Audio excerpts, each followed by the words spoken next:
समझाते हैं कि इजराइल एक्शन मोड में क्यों आया और कैसे आया। असद सरकार के पतन के बाद एक्शन में है इजराइल। हमने आपको दिखाया कैसे ग्राउंड फोर्सेस यहां पर एक्ट कर रही हैं। गोलन हाइट्स के पास सीरियाई इलाकों में सेना भेज दी गई है। इस तैनाती को अपनी सुरक्षा के लिए इजराइल ने जरूरी बताया। ग्लोबली ये बात कही है। इजराइल के इस ऑपरेशन का पूरा फोकस देखिए 3 इलाकों पर है, कुनेत्रा, नवा और दारा। ये 3 इलाके हैं जिस पर पूरा फोकस है। इजराइल ने सीरिया में करीब 100 से ज्यादा हमले किए हैं और लगातार अपने हमले के दायरे को भी इजराइल रणनीतिगत तरीके से बढ़ाता जा रहा है, क्योंकि अपना प्रभुत्व इस इलाके में मिडिल ईस्ट में इजराइल स्टैब्लिश कर चुका है और पूरी तरह से यहाँ उस प्लान पर काम करता दिखाई दे रहा है। और आपको समझाते हैं इजराइल के इस एक्शन के बीच कहीं ना कहीं ईरान बहुत कमजोर पड़ गया है, क्योंकि ईरान के लिए सीरिया वो लिंक था जहां पर वो अपने प्रॉक्सीज भेजकर इजराइल पर हमले करवाता था और यहाँ वो प्लान अब बुरी तरह से डीएक्टिवेट हो गया, क्योंकि सीरिया विद्रोहियों का हो चुका है। अब उतनी चल नहीं पाएगी ईरान की। चलिए आपके सामने जरा जानकारी रखते हैं कि कैसे हम ये कह रहे हैं, क्यों ये कह रहे हैं। ईरान शिया शासकों का समर्थक रहा है हमेशा से, हिजबुल्लाह और हूती को मदद करता रहा है। कैसे करता रहा है आपने देखा है, और सीरिया के जरिए ही हिजबुल्लाह को हथियार देता रहा है ईरान। हिजबुल्लाह विद्रोही गुटों से टकराता था और इजराइल ने हिजबुल्लाह की कमर कैसे तोड़ी है किसी से छुपा नहीं है। हमास की, हिजबुल्लाह की, दोनों की कमर तोड़ दी है इजराइल ने, जिसके बाद से सीरिया के विद्रोही गुट हावी हो गए और ईरान सीरिया की सीधी मदद अब ऐसे में नहीं कर सकता और ना ही अपने प्रॉक्सीज, ना ही अपने लोगों को भेज सकता है सीरिया। चलिए जरा आपको समझाते हैं। अब जरा आपको ये समझाते हैं कि कैसे ये जो प्लान एक्टिव हुआ इजराइल के लिए, ये जो पूरा घटनाक्रम हुआ, ये कितना ज्यादा पॉजिटिव रहा है, कितना मजबूत रहा है। चलिए जल्दी से आपके सामने जानकारी हम रख रहे हैं, आपको जरा बताते हैं। आपके लिए समझना जरूरी, जरा ये मैप देखिएगा। ये आप मैप देख रहे हैं, यहाँ आपको पोजीशनिंग समझ में आ रही होगी। पोजीशनिंग, ईरान इधर है, बीच में इराक है, ईरान और इराक में साठगांठ है, यहाँ से सारी चीजें आगे जाती हैं। बीच में एक आता है सीरिया। इसी सीरिया में पहले प्रॉक्सीज जो रहते थे वो ईरान से वाया इराक जो भी हथियार आते थे, जो भी इनके प्रॉक्सी वॉर करने वाले सोल्जर्स आते थे, उन्हें लेबनान भेजता था, हिजबुल्लाह को हथियार पहुंच जाते थे। इस बीच आपको गाजा में कैसे हमास को मदद भेजनी है, ये भी सीरिया वाया सीरिया ही होता था, वाया लेबनान ही होता था। लेकिन अब जब सीरिया यहाँ पर पहुंच से बाहर हो गया ईरान के, तो क्या होगा?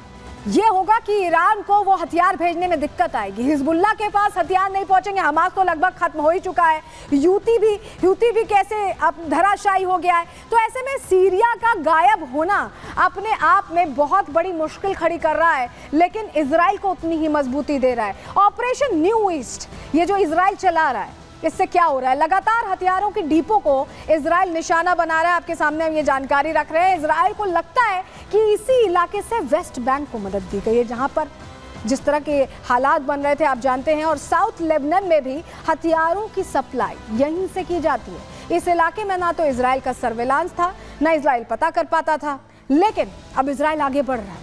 इस इलाके में कार्रवाई करना भी इजराइल के लिए मुश्किल हुआ करता था एक समय में। इजराइल का मकसद ईरान समर्थित समूहों को कमजोर करना है, और ये समूह पहले ही कमजोर हो गए जब सीरिया में विद्रोहियों का हक हो गया है, असद की सरकार नहीं है। दूसरा मकसद क्या है इजराइल का इस तरह से बॉम्बिंग करने का? इस क्षेत्र में सुरक्षा को सुनिश्चित करना, इजराइल के लिए कोई थ्रेट ना क्रिएट हो, ये सुनिश्चित करना। और इसी के बाद इजराइल ने अपना नया ऑपरेशन न्यू ईस्ट शुरू कर दिया। इस न्यू ईस्ट ऑपरेशन की शुरुआत के बाद कहीं ना कहीं थोड़ी मुश्किल खड़ी हो गई है। और जरा आपको अमेरिका का वो लेटर दिखाते हैं, सेंट्रल कमांड का वो लेटर जो अपने आप में बहुत कुछ कहता है। ये देखिए, ये आप जो लेटर देख रहे हैं, इसमें बकायदा मेंशन्ड है कि कैसे एयर स्ट्राइक्स की जा रही हैं आईएसएस कैंप्स पे, और जो सीरिया में ऑपरेटिव्स हैं उन पर। ये अमेरिका का वो कमांड लेटर है, सेंट्रल कमांड लेटर, जो अपने आप में कहानी कह रहा है कि अमेरिका कैसे यहाँ पर पुश दे रहा है। ये आप देखिए, इजराइल को पुश देता दिखाई दे रहा है। जरा आपको बताते हैं इस जो कमांड लेटर में क्या लिखा है, आप पहले ये समझिए। अमेरिकी विदेश मंत्रालय ने बयान जारी किया है, ये कमांड लेटर जिसमें जानकारी दी है सीरिया में मौजूद आईएसआईएस के ठिकानों पर दर्जनों एयर स्ट्राइक की गई है, ये मेंशन किया गया है। अमेरिकी एयरफोर्स के B-52 स्ट्रेट फोर्ट्रेस बॉम्बर ने यहां पर बम बरसाए हैं, इलाकों को टारगेट किया है। F-15 strike eagles, A-10 Thunderbolt fighter jet ने यहां पर हमले किए हैं और इन हमलों का बड़ा मकसद भी है। हमलों का मकसद ये है कि कैसे सेंट्रल सीरिया में जो इस्लामिक स्टेट के नेता हैं, लड़ाके हैं, उनको यहाँ न्यूट्रलाइज किया गया है। चलिए ज़रा आपको एक और तस्वीर दिखाते हैं, एक और तस्वीर दिखाते हैं जो आपको और हालात समझाने में मदद करेंगे, क्योंकि दमिश्क में बंकर मिला है। बंकर किस लिए बनाया गया था ये सवाल है, लेकिन तस्वीर देखिए। मोहर असद का अंडरग्राउंड ये बंकर है जहां पर शायद वो भागने की तैयारी थी, हो सकता है इसी से जब वो गए हैं, जब वो फ्लाई करके रशिया गए हैं तो वहां पहुंचे। अब दूसरी तस्वीर देखिए, सीरिया बॉर्डर पे ये आप लोगों की जो भीड़ देख रहे हैं, ये तुर्की में लोग थे जब ऐसे विद्रोही हमले हो रहे थे, सब कुछ खराब था, असद सरकार पे दमन का आरोप था, उस दौरान ये लोग छोड़ के चले गए थे। अब ये वापस आ रहे हैं, शरणार्थी कैंप छोड़कर सीरिया लौट रहे हैं, वो अपने देश लौट रहे हैं। ऐसे में ये समझ लीजिए कि इन्हें असद का बिल्कुल भी कहीं असद का उन्हें भरोसा नहीं था, ऐसा लगा, और अब उन्हें भरोसा है, विद्रोहियों पर भरोसा है। ये अपने आप में बड़ी बात है।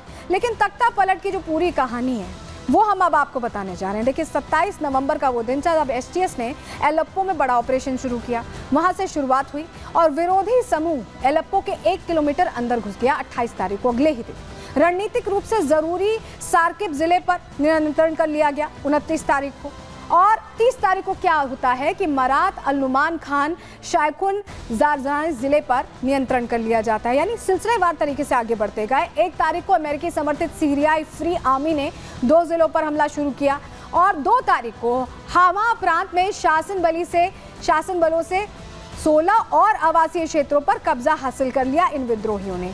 PKK YPG ने असद शासन बलों ईरानी समूहों को हटाने के लिए 3 तारीख को हमला किया और सशस्त्र शासन विरोधी समूहों ने 20 और गांवों पर 4 तारीख को नियंत्रण कर लिया। और इसी के साथ असद का जो पूरा एक वंश था, जो करीब 53 साल से यहाँ राज कर रहा था, यहाँ सब कुछ संभाल रहा था, उसको हटाकर एसटीएस अब सत्ता में आ चुका है। कैसे आगे की सरकार चलती, इस पर सारे लोगों की निगाहें टिकी हैं, इस पर क्या होगा ये हम आपको आगे बताएंगे।